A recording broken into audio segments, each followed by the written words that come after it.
ሉቃስና ቀለዮጳ አይናቸው ተይዞ ነበር። አስራተ ገብርኤል ጋርም እንደዚሁ መልእክት ይመላለሳል።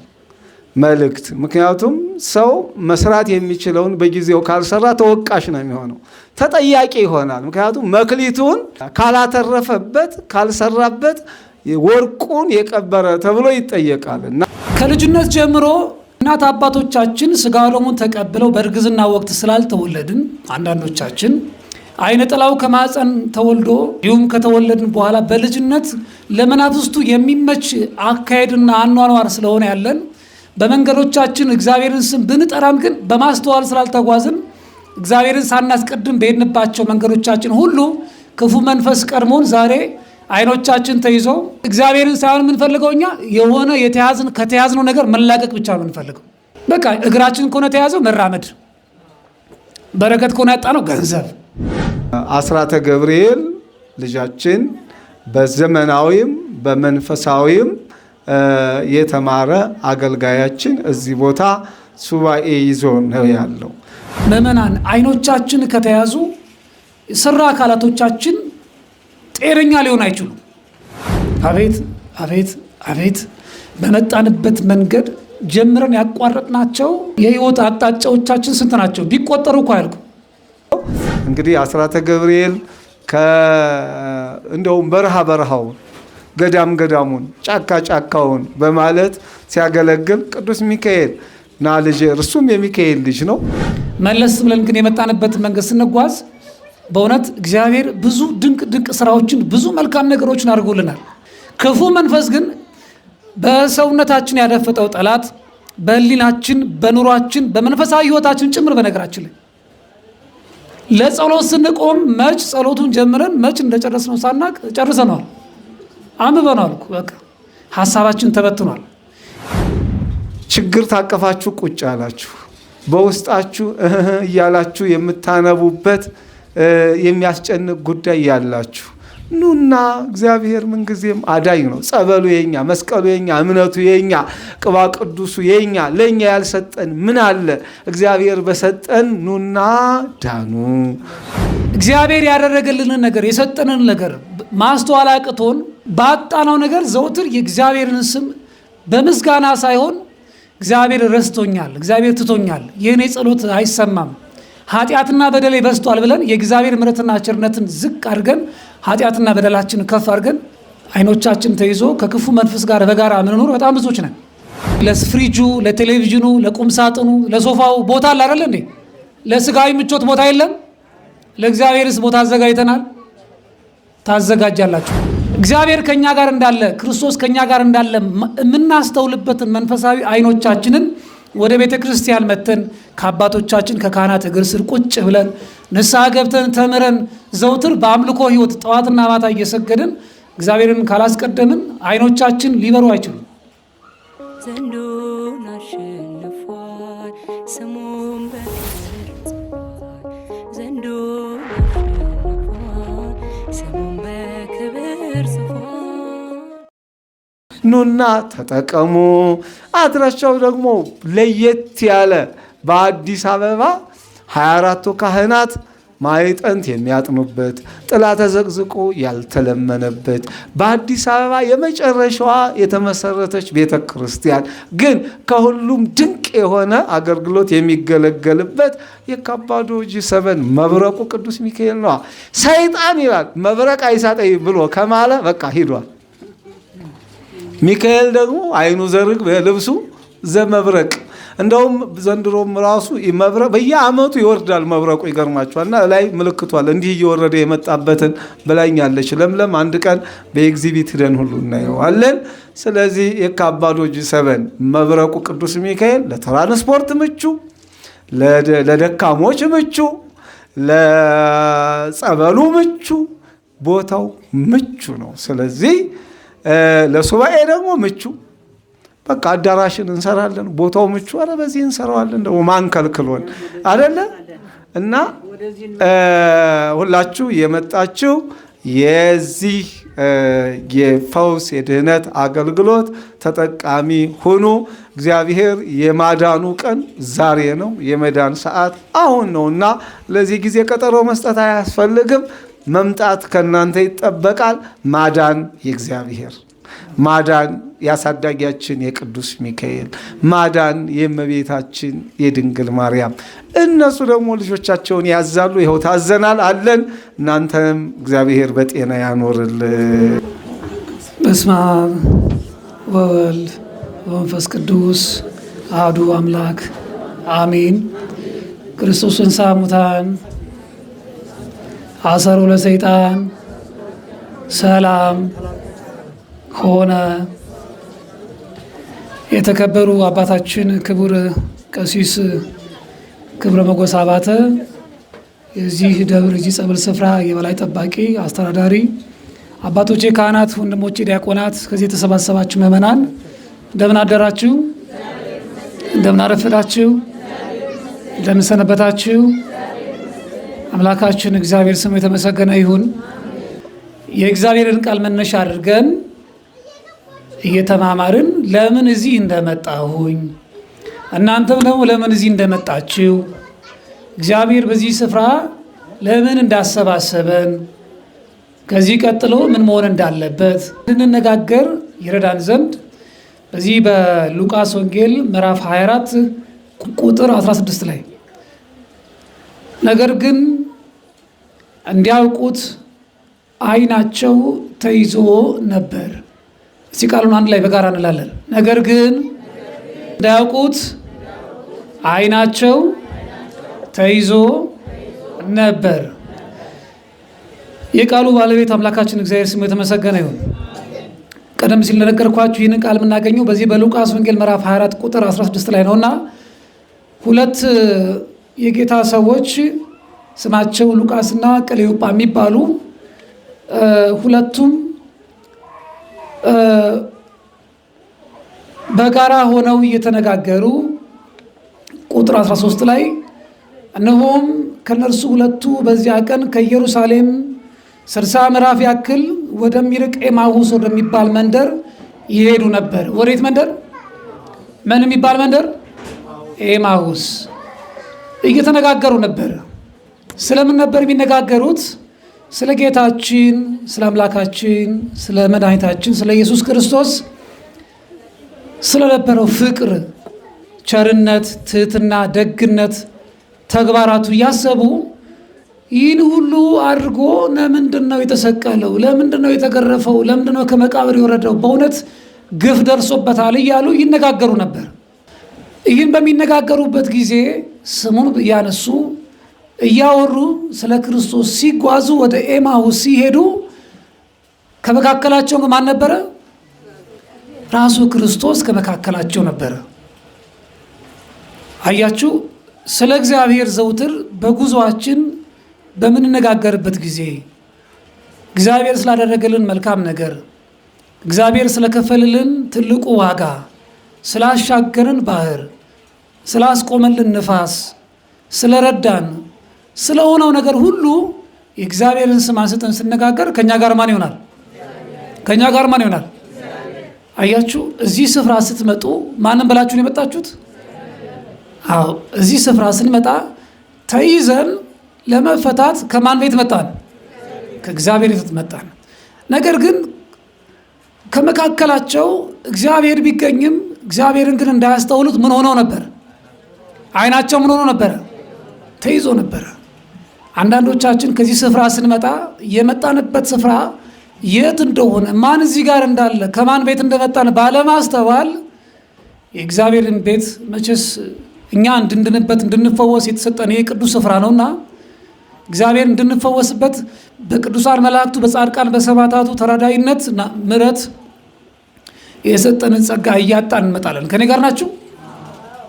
ይህ ስፍራ ፈዋሽነቱ፣ አዳኝነቱ ከዚህ በላይ ጎልቶ እንዲታይ ምን መሆን ያስፈልጋል? አይነ ልቦናችን እንዲበራ ያስፈልጋል። ከኛ ጋር እግዚአብሔር እንዳለ አይኖቻችን ሊገለጡ ይገባል ማለት ነው።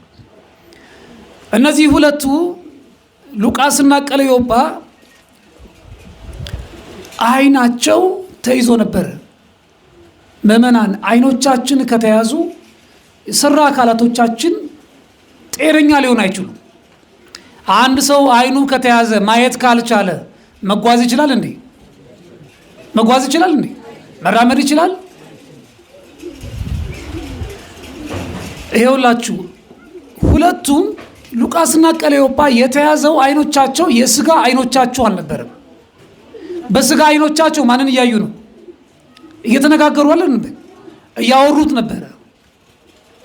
ነገር ግን ውስጣዊ አይኖቻቸው አልበራም። በዚህ በማቴዎስ ወንጌል ምዕራፍ 6 ቁጥር 23 ላይ አይነ ግን ታማሚ ብትሆን ሰውነቱ ሁሉ የጨለመ ይሆናል ይላል። ከኔ ጋር ናችሁ? አይኖቻችን ከተያዙ ሰውነታችን፣ አካላችን በሙሉ ምን ይሆናል? የጨለመ ይሆናል። በኑሯችን ውስጥ እግዚአብሔርን ስንጠራው በነገሮች ሁሉ እንዲያግዘን እንዲረዳን፣ በመንገዳችን ሁሉ እንዲያግዘን ዘውትር የእግዚአብሔርን ስም አንስተን ስለ ስሙ እያወደስን እየተነጋገርን በምንጓዝ ጊዜ አንድ ማስተዋል ያለብን ነገር አለ። አይለም ልቦናችን በርቶ ከእግዚአብሔር ጋር መሆናችን አስተውለን ካልተንቀሳቀስን የስራ አካላታችን በሙሉ ይያዛል። ባለማየታችን የተነሳ አካላቶቻችን ተይዘው ለመዳን እዚህ ስፍራ የመጣን በጣም ብዙዎች አለን። አሁን በበረከት የተያዝናለን፣ በሰላማችን የተያዝናለን፣ በጊዜያችን የተያዝናለን፣ በኑሯችን የተያዝናለን።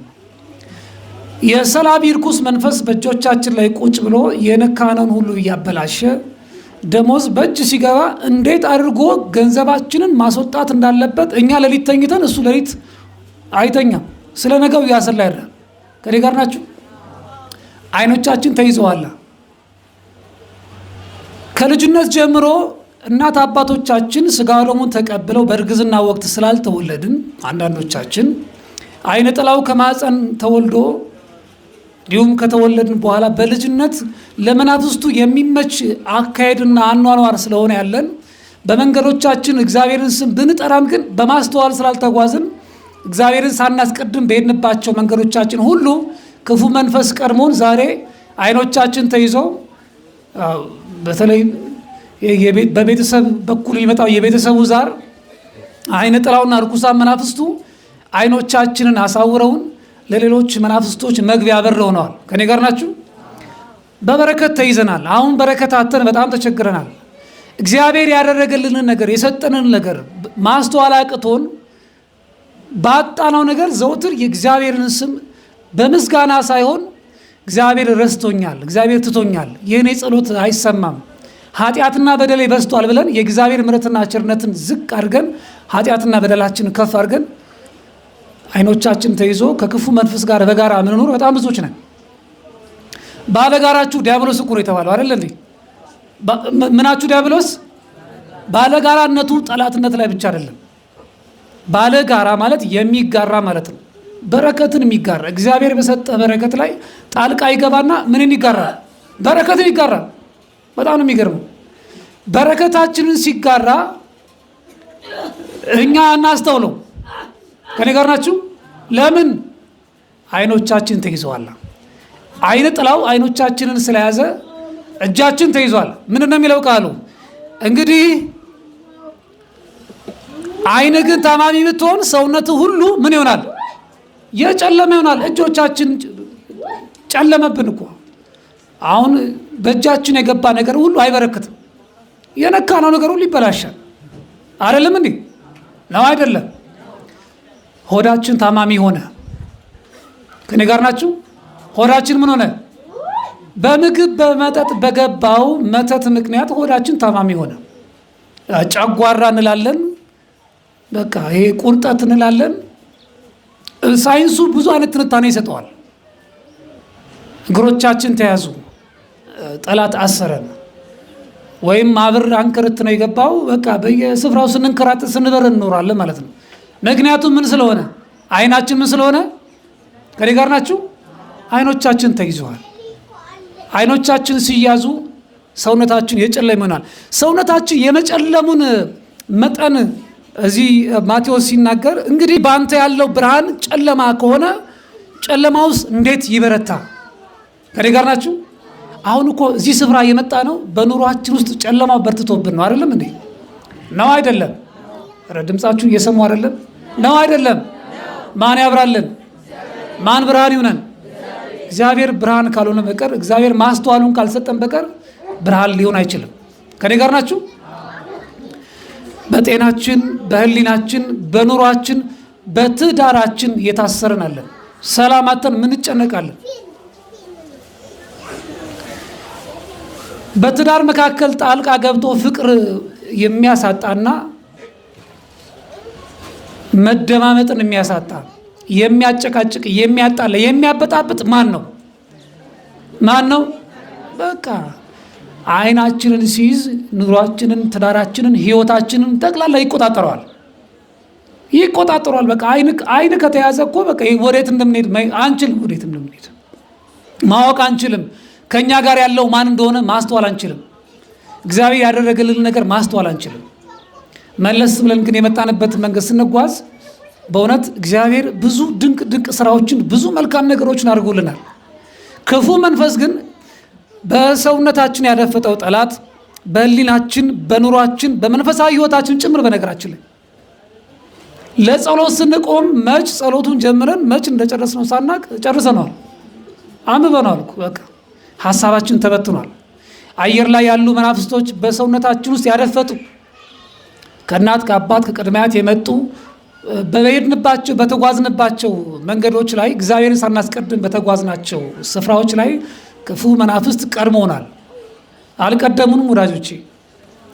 ቀድመውናል እኮ። ሐዋርያ ቅዱስ ጳውሎስ አይደል እንደዚህ ያለው? ሰይጣን እንዳይቀድመኝ አዘገየኝ እኮ ነው ያለው። ያዘገየናል፣ በኑሯችን ይዘገየናል። እግዚአብሔር የብልጽግና አምላክ ነው፣ ድሃዎችን ማይንቅም፣ የድሆች አምላክ ነው። ከኔ ጋር ናችሁ? ሀብት ንብረት፣ ቤት፣ መኪና፣ ፎቅ ለፎቅ መስራት ከእግዚአብሔርም ነው፣ ደግሞ ከክፉ መንፈስም ደግሞ አለ። የስኬታችን ግን ሚዛን ሊሆን አይችልም። በኑሯችን ድህነት ቢጠናወተን እርሱ እግዚአብሔርን እንደተወንና በቃ እኛን ዞር ብሎ እንደማያየን መስፈርት ሊሆን አይችልም። እግዚአብሔር የሁሉም አምላክ ነው፣ የሁላችንም አምላክ ነው። እግዚአብሔር ከኛ ጋር እንዳለ፣ ክርስቶስ ከኛ ጋር እንዳለ የምናስተውልበትን መንፈሳዊ አይኖቻችንን ወደ ቤተ ክርስቲያን መተን ከአባቶቻችን ከካህናት እግር ስር ቁጭ ብለን ንስሐ ገብተን ተምረን ዘውትር በአምልኮ ህይወት ጠዋትና ማታ እየሰገድን እግዚአብሔርን ካላስቀደምን አይኖቻችን ሊበሩ አይችሉም። አይኖቻችን ካልበሩ ሰውነታችን ጤነኛ ሊሆን አይችልም። ትከሻችን ላይ ቁጭ ይላል። ትከሻ ላይ ቁጭ ይልና ከቤተሰብ የመጣው እኮ ነው፣ ከእናት ከአባት ከቅድሚያት የመጣው ዛር ትከሻ ላይ ቁጭ ብሎ ራእያችንን ይመለከታል። የነገ ውሏችንን፣ የነገ እቅዳችንን፣ የነገ ማንነታችንን ያያል። እዚህ ቁጭ ብሎ ይመለከታል። ምክንያቱም እግዚአብሔር ሳይቀድም እግዚአብሔርን በኑሯችን ውስጥ ሳናስቀድመው ስለሆነ ልጆችም የተወለዱት የቀደመ ጠላት አለ ማለት ነው። እግዚአብሔር ካልቀደመ ማን ይቀድማል? ሁሉ ጊዜ እግዚአብሔር እንዲቀድም ካልፈቀድን ማን ይቀድማል? ማን ይቀድማል? ዲያብሎስ ይቀድማል። በቃ አያችሁ። ስለዚህ ምን ይሆናል መሰላችሁ? እናቅዳለን፣ መጀመር አንችልም። ሁሌም የእቅድ ሰዎች ነን። በቃ ህይወታችን በሙሉ በእቅድ ላይ ተመሰረተ ነው። መድረስ የምንፈልገው ግብ አለ፣ ግን አንችልም። ምክንያቱም እድላችንን ወስዶታል። እድል ይወሰዳል እኮ ታውቃላችሁ አይደል እንዴ? እድል ይወሰዳል። መደባበስ አያስፈልግም። የጠላት አሰራር ሐዋርያ ቅዱስ ጳውሎስ በኤፌሶን መልእክቱ ምዕራፍ 5 ቁጥር 11 ላይ እንግዲህ ፍሬ ከሌለው ከጨለማ ስራ ጋር አትተባበሩ፣ ነገር ግን ምን አድርጉት? ግለጡት ይላል። ግለጡት። መግለጥ ሐዋርያዊ ተልእኮ ነው። አለመተባበር ብቻ በቂ አይደለም። አለመተባበር ብቻ በቂ አይደለም። እንደምንም ብለን ታግለን ከጀመርነው የጀመርነውን ነገር ደግሞ መጨረስ አንችልም። አቤት አቤት አቤት! በመጣንበት መንገድ ጀምረን ያቋረጥናቸው የህይወት አቅጣጫዎቻችን ስንት ናቸው? ቢቆጠሩ እኮ አያልቁ። ትዳሩ ተጀመረ፣ አላለቀም፣ ፈረሰ። ስራው ተጀመረ፣ አላለቀም፣ ፈረሰ። ቢዝነሱ ተባለ፣ በቃ ከባህር ማዶ ምን እንሰደዳለን፣ ከሀገር ውስጥም እንደዚሁ ምን እንከራተታለን። ጀምረን አንጨርስም። ለምን? በቃ ተይዘናል። ጨለማ ሆነ። ጨለማው በርትቷል። በሰውነታችን ያደፈጠው የጠላት ኃይል ጨለማውን አበረታ። እንግዲህ ይላል እኮ በእናንተ ያለው ብርሃን ጨለማ ከሆነ ጨለማውስ እንዴት ይበረታ! እንዴት ቅዱስ ሚካኤል እንዲያግዘን እኮ አሁን አንፈቅድም። ከኔ ጋር ናችሁ? አንፈቅድም እኮ። የሚገርማችሁ ቅዱስ ሚካኤል በተራዳይነቱ፣ በርኅራኄው፣ በታጋሽነቱ ነው ከኛ ጋር ያለው እንጂ በእውነት በእኛ ውስጥ ያለው ጨለማ በርትቷል። መተቱ፣ ቡዳው፣ ይሄ ዛሩ፣ ልክፍቱ፣ እርኩሳን መናፍስቱ ስማቸውን ጠርተን አንጨርስም። በርትተውብን ተይዘን ነው የመጣ ነው። ከኛ ጋር ግን ማን አለ? ማን አለ ከኛ ጋር? አዎ እግዚአብሔር እንዳለ ማስተዋል አለብን። በዚህ ስፍራ ቅዱስ እግዚአብሔር ከኛ ጋር እንዳለ ማስተዋል አለብን። እግዚአብሔር በዚህ ስፍራ ያለው በማን ላይ አድሮ ነው? በአባቶቻችን ካህናት ላይ አድሮ ነው። ከኔ ጋር ናችሁ? በአባቶቻችን ካህናት ላይ አድሮ እኛን ይመለከታል። አይመለከትም እንዴ? አያየንም? ይመረምረናል እኮ ያየናል። አንደበታቸው ላይ አድሮ ንስሐ ግቡ፣ ስገዱ፣ ጾሙ፣ ጸልዩ ይላል አይልም እንደ እግዚአብሔር? ጆሮቻቸው ላይ ሆኖ ደግሞ ይሰማናል። ከኔ ጋር ናችሁ? አይነ ልቦናችን እንዲበራ ያስፈልጋል። አይነ ልቦናችን እንዲበራ ያስፈልጋል። እስቲ ከተያዘብን ነገር አንዱን ላንሳላችሁና ትምህርታችን አበቃለን። ሉቃስና ቀለዮጳ እየተነጋገሩ በመጨረሻም ከቤታቸው ሲደርሱ ከቤታቸው እንዲገባ ፈቀዱለት። ግባ ከኛ ጋር። ሩቅ መንገደኛ መሰላቸው፣ ሩቅ ሀገር የሚሄድ መሰላቸውና ግባ አሉት ከቤታቸው። እግዚአብሔርን ሩቅ እንዳለ አድርገን የምናስብ በጣም ብዙዎች ነን። እግዚአብሔርን ሩቅ አድርገን በቃ የኛ ጸሎት አይሰማም፣ የኔ ጸሎት እግዚአብሔር አይሰማኝም። ዝም ብለህ አትንበርከክ፣ አትጸልይ፣ አትቁም። ዝም ብለህ እኮ ነው ቤተክርስቲያን የምትመላለሰው። ዝም ብለሽ እኮ ነው ላይታች የምትይው። እግዚአብሔር እንደሆነ ረስቶሻል አይልም? በውስጥ በኩል ድምፅ የለም እንዴ ይላል እኮ። የአንቺ ነገር እኮ አብቅቷል፣ የአንተ ነገር እንደው ዝም ብለህ እኮ ነው የምትለፋው። ማን ነው እንዲህ የሚለው? አዎ ጋሽ ጠቋር አለ፣ አብሮ ይቀመጣል። ጸበል መግባት መውጣት ችግር የለበትም። ጸበሉ እኮ አዳኝ ነው፣ ፈዋሽ ነው። ጸበሉ እንዲያድነን፣ ጸበሉ እንዲፈውሰን ግን አልፈቀድንም። ጠዋት ሰግደን ቀጥቅጠን አንወጣም ከቤት። ታዲያ ክርስቶስ ገባ ከቤታቸው። ማን ስለጋበዘ? ማን ስለጋበዘ? እስቲ ስማቸው ማን ነው? ሉቃስና ቀለዮጳ ምን አሉ? ግባ ከቤት አሉ። አያችሁ፣ ዘውትር እግዚአብሔርን ወደ ህይወታችሁ እንዲገባ መፍቀር አለባችሁ። በጊዜያችሁ እግዚአብሔር እንዲገባ መፍቀር አለባችሁ። ጊዜ የለኝም አትበሉ ለጸሎት ለስግደት። ማታ ቤት ገብታችሁ የቀን የስጋዊ ድካም ማታ ዛሬማ እንግዲህ በቃ ደክሞኛል። እግዚአብሔርም እኮ ያውቃል፣ ቤን ያውቃል። ደክሞኛል ልጆች ለማሳደግ ደፋ ቀና ብያለሁ፣ ጊዜ የለኝም፣ ደክም ያለው አትበሉ። ምክንያቱም ልጆችን ማሳደግ የምንችለው በስጋዊ ድካም ብቻ አይደለም። ልጆችን የሚያሳድግ ማን ነው? እግዚአብሔር የሚያሳድገው ስትፈቅዱ። እግዚአብሔር ልጆቻችሁን በቅዱሱ መንፈስ በኩል በጥበብና በሞገስ እንዲያሳድግ ካላደረጋችሁ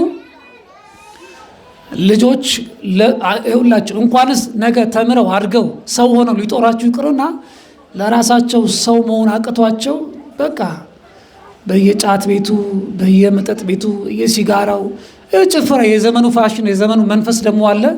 የጭፈራው ላይ ፋሽን ሾው አይደለ እንዴ? ሉሲፈር ስራ አይደለ ይሄ? የማን ስራ ነው ይሄ? ሉሲፈር አታውቁትም? ይኸውላችሁ ከተያዝን ዘመናት አልፈዋል። ዲያብሎስ የዘመኑ ፍጻሜ መሆኑን አውቆ በታላቅ ቁጣ ዘንዶው ወርዷል። ዘንዶው ሲመጣ በምን በኩል ነው ይመጣው? ተደብቆ እኮ ነው ይመጣው። ወደ አዳምና ሔዋን የገባው ጠላት ዲያብሎስ በእባብ ውስጥ ተደብቆ ነው የገባው። በእባብ ውስጥ ተደብቆ የገባው ጠላት በኋላም አዳምና ሔዋን ደበቃቸው። ኃጢአትን በሰሩ በበደሉ ጊዜ ደበቃቸው። አሁን ዛሬ በቤትና በኑሯችን የተደበቅን በጣም ብዙዎች ነን። በሰዎች መካከል ስንኖር ስንንቀሳቀስ ሰዎች ሲያዩ ሙሉ ነን፣ ግን ውስጣዊ ማንነታችን ግን ተደብቆብናል። አልተደበቀብንም? አልተደበቀብንም ወይ? አዎ በቃ ተሰውሮብናል እኮ። ይኸው እንግዲህ በቃ ተሰውሮብናል፣ ሰውሮብናል። ጠላት ዲያብሎስ ሰውሮብናል። ማን ይክፈትልን? እግዚአብሔር እንዲከፍትልን፣ እግዚአብሔር የተደበቀውን ነገር እንዲገልጥ ምን ማድረግ ያስፈልጋል? እግዚአብሔርን ወደ ማን መጥራት ያስፈልጋል? ወዴት መጥራት ያስፈልጋል? ወደ ቤታችሁ። ቤተ ክርስቲያን የምንቀደስባት ስፍራ ናት። የምንቀደሰው በአባቶቻችን ላይ ባደረ እግዚአብሔር በባረከው በቅዱሳን ስዕላት በኩል እግዚአብሔር እኛን ይቀድሰናል። አንቀደስም? ስጋ ደሙን የተቀበልን እንቀደሳለን። ቤት ደግሞ የአምልኮ ስፍራ ነው። ከኔ ጋር ናችሁ? ቤት ምን ስፍራ ነው? በቃ ቤት ውስጥ መስገድ አለብን። እግዚአብሔር በቤታችን እንዲገባ እኔና ቤቴ እግዚአብሔርን እናመልካለን አይደል ያለው ነብዩ። በቤት ውስጥ እስቲ የስግደት ስፍራ ያለው እስቲ እጅ ናት። ለተግሳጽ አይደለም እሺ፣ እንደው ለመማማር ያክል የሌላችሁ እንደው ያላችሁን ተውና የሌላችሁ እጃችሁን አውጡ። የስግደት ስፍራ የሌላችሁ ቤት ውስጥ የአምልኮ ስፍራ እጃችሁን ከፍ አድርጉ። እግዚአብሔር ይባርካችሁ። እጃችሁን ስላወጣችሁ ነው። እሺ ስላወጣችሁ ነው። በሉ እንግዲህ አሁን ከዛሬ ቀን ጀምሮ ቤት ስትገቡ እንግዲህ ለፍሪጁ፣ ለቴሌቪዥኑ፣ ለቁም ሳጥኑ፣ ለሶፋው ቦታ አለ አይደል እንዴ? ለስጋዊ ምቾት ቦታ የለም። ለእግዚአብሔርስ ቦታ አዘጋጅተናል። ታዘጋጃላችሁ። ከኔ ጋር ናችሁ? ምን ታደርጋላችሁ? ታዘጋጃላችሁ። ስገዱ። እየሰገዳችሁ እግዚአብሔርን አምልኩ። ስግደት የአምልኮ ስግደት 365ቱን ቀን የማይቋረጥ ነው። ከኔ ጋር ናችሁ? አይቋረጥም። በዚህ በበዓለ ሃምሳ የማይሰገደው ስግደት የንስሐ ስግደት ነው። የትሩፋት ስግደት አይሰገድም። በቅዳሜና እሁድ፣ በግዝት በዓላት፣ በ12 በ29 በ21 በክብረ በዓላት በጌታችን አበይት በዓላት የንስሐ ስግደትና የትሩፋት ስግደት ይሄ አይሰገድም። የአምልኮ ስግደት ግን አይቋረጥም። ከኔ ጋር ናችሁ? አይቋረጥም። ሁሌም እግዚአብሔርን እናመልካለን። እግዚአብሔር የማይመለክበት ዕለት አለ እንዴ? ሁሌም እናመልካለን እግዚአብሔርን። በቤታችን ውስጥ እግዚአብሔርን ስንጠራው በቃ ያን ጊዜ አይኖቻችን ይበራል። በዚህ በሉቃስ ወንጌል ያበቃዊ ነው። በኋላም ወደ ቤታቸው ገባና እርሱም ሩቅ የሚሄድ መሰላቸው። እነርሱም ከኛ ጋር እደር ማታ ቀርቧልና ቀኑም ሊመሽ ጀምሯልና ብለው ግድ አሉት። ከእርሱም ጋር ሊያድር ገባ። ከእነርሱም ጋር በማዕድ ተቀምጦ ሳለ እንጀራውን አንስቶ ባረከው። ምን አደረገው? ምን አደረገው? እግዚአብሔር እንጀራችን እንዲባርክ ያስፈልጋል። እንዲባርክ እንጀራችሁን እግዚአብሔርን ጥሩት። ወደ ቤታችሁ እየሰገዳችሁ ጥሩት። ያን ጊዜ ሰይጣኑን ውጣ ብላችሁ እናንተ የምትታገሉበት ጊዜ አይኖራችሁም። እሱ ራሱ ካልሄድኩ ይላል። እሱ ራሱ ካልሄድኩ ይላል። በቃ ሄዳለሁ ይላል። አሁን ምንድን ነው የሚለው? እሱ መሄድ ይፈልጋል፣ መቆየት ይፈልጋል። የምናውቀው ነገር የለም። ብቻ ግን እግዚአብሔርን ሳይሆን የምንፈልገው እኛ የሆነ ከተያዝነው ነገር መላቀቅ ብቻ ነው የምንፈልገው። በቃ እግራችን ከሆነ ተያዘው መራመድ፣ በረከት ከሆነ ያጣነው ገንዘብ አይደለም እንዴ? ሆዳችን ከሆነ የታመመው እቺ ሆድ ቁርጠት እንድትተወን ደህና አድርገን እንድንበላ እኮ ነው።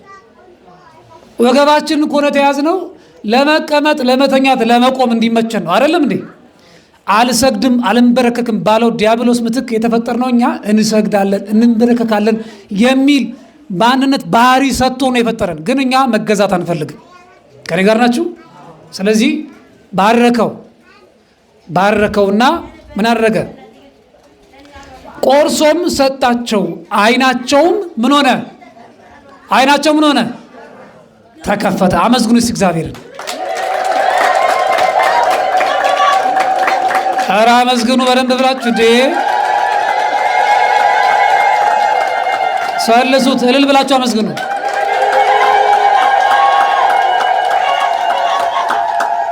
ከእነርሱም ጋር ሊያድር ገባ። ከኔ ጋር ናችሁ? ከእነርሱ ጋር ምን ሊያደርግ ገባ? ሊያድር ገባ። እግዚአብሔር በእናንተ ጋር እንዲያድር እንዲገባ ትፈልጋላችሁ? ትፈልጋላችሁ? ስለዚህ ምን መሆን አለበት? አይኖቻችን ምን መሆን አለባቸው? አይኖቻችን ምን መሆን አለባቸው? መብራት አለባቸው። አይኖቻችን ካልበሩ በቃ ተያዝን ማለት ነው፣ ይያዛል ማለት ነው። ታዲያ እንደናንተ ብርታት ነው። ከኔ ጋር ናችሁ? በበረታችሁ ቁጥር የጠላት ኃይል ይያዛል ማለት ነው። ይህ አገልግሎት እንዲሳለጥ ወረት በዚህ ስፍራ እግዚአብሔር ይህን ስፍራ ከኔ ጋር ናችሁ? ይህን ስፍራ እግዚአብሔር ሲያዘጋጅ አገልጋዮቹን ይመርጣል፣ ያመጣል አይደል እንዴ? እዚህ ቦታ አባታችንን እግዚአብሔር አመጣ። ከአባታችን ጋር እንደምትመለከቱት በአገልግሎቱ እንደምታዩት ካህናት አባቶችን፣ ወንድሞች ዲያቆናትን ሰበሰበ እግዚአብሔር ከምንም ነገር በላይ ግን ሰው የራሱን ድነት ይፈጽማል፣ ለሌላው መዳን ምክንያት ይሆናል አይደል እንዴ? የሰው ልጅ ከራስ በላይ ለሌሎች መዳን ምክንያት ነው የመሰለ ነገር የለም። እውነት ለመናገር እናንተ እዚህ ለመገኘታችሁ ምክንያት አባቶቻችን ካህናት፣ ወንድሞች፣ ዲያቆናት እዚህ እንዲያገለግሉ ምክንያት ከመሆንም አንጻር ለሁላችን መዳን ምክንያት የሆኑትን አባታችንን እጅግ በጣም አድርጋችሁ ክቡር አባታችንን ቀሲስ ክብረ ሞገስ አባተን እንዴት ለውዳሴ ከንቱ አይሆንም። ይሄ እውነተኛ የተገለጠ ነገር ስለሆነ ነው። እዚህ ስፍራ ስመጣ ማረፊያ ሰጥተውኝ እውነት ለመናገር ማለት ነው። ይሄው ለጸሎት ቢሮአቸው የሚገርማችሁ ቢሮአቸውን በሙሉ አሸጋሽገው ቢሮአቸውን ሰጥተውኝ በቃላት ከምነግራችሁ በላይ ከአባትነትም በላይ እኔ እውነት ሊቀ መላኩ ቅዱስ ሚካኤል በሳቸው ላድሮ የሚናገር እንደሆነ በትክክል ያየሁበት አጋጣሚ ነው። አባታችንን በእውነት እድሜውን ጸጋውን በረከቱን ያብዛልን። እስቲ እልል ብላችሁ እግዚአብሔርን አመስግኑ። መጀመሪያ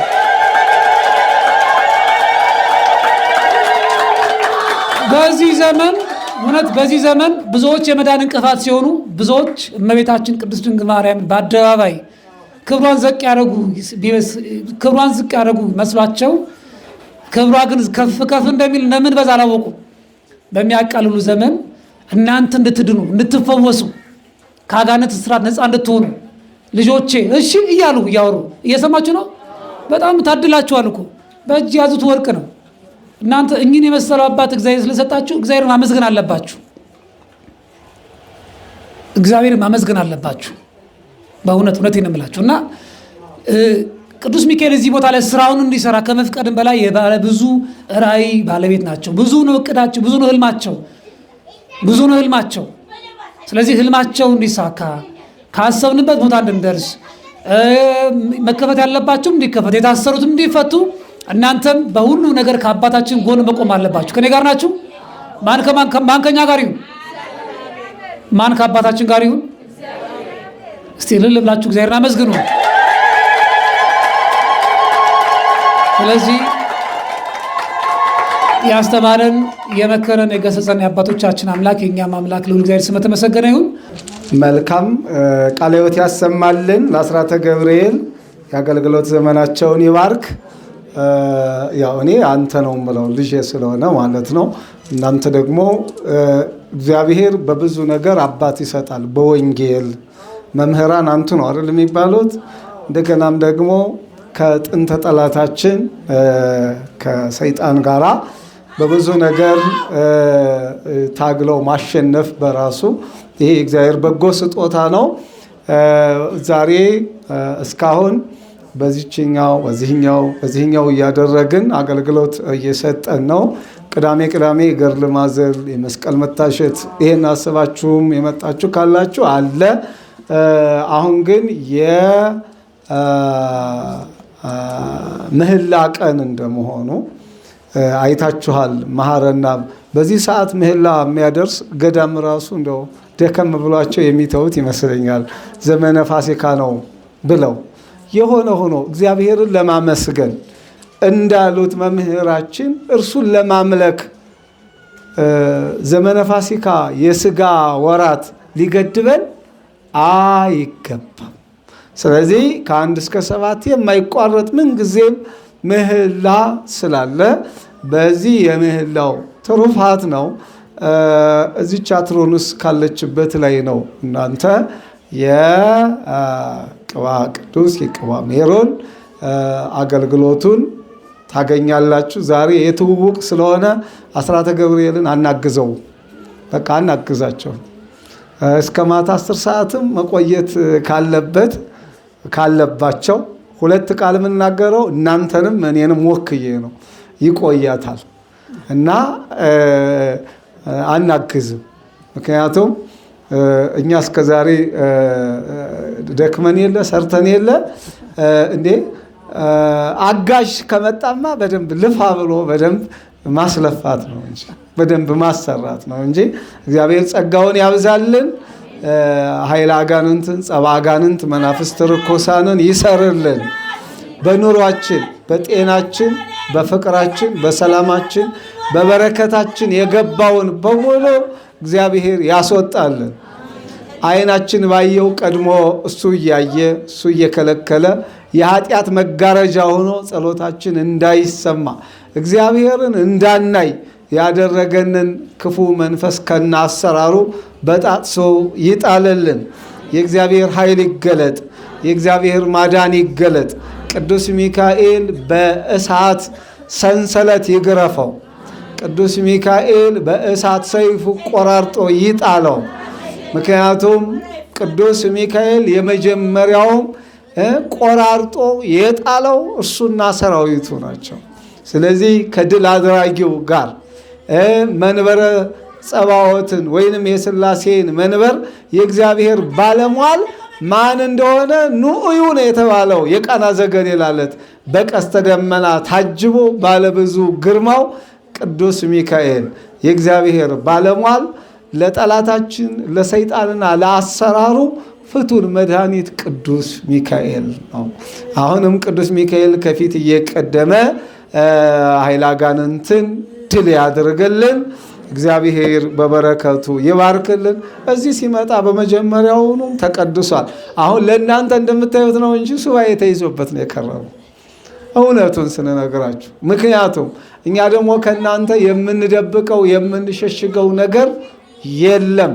የቄደር አገልግሎቱ የንስሐ አሰጣጥ አገልግሎቱን ቁጭ ብለን እንግዲህ ከጀመርን አይደል፣ ዘር መስራት ከጀመርን፣ ፍሬ ማፍራት ከጀመርን፣ እርሻ ማረስ ከጀመርን፣ ንጹህ ስንዴ ንጹህ ምርት ለእግዚአብሔር ማስረከብ ከጀመርን ምን እናደርጋለን?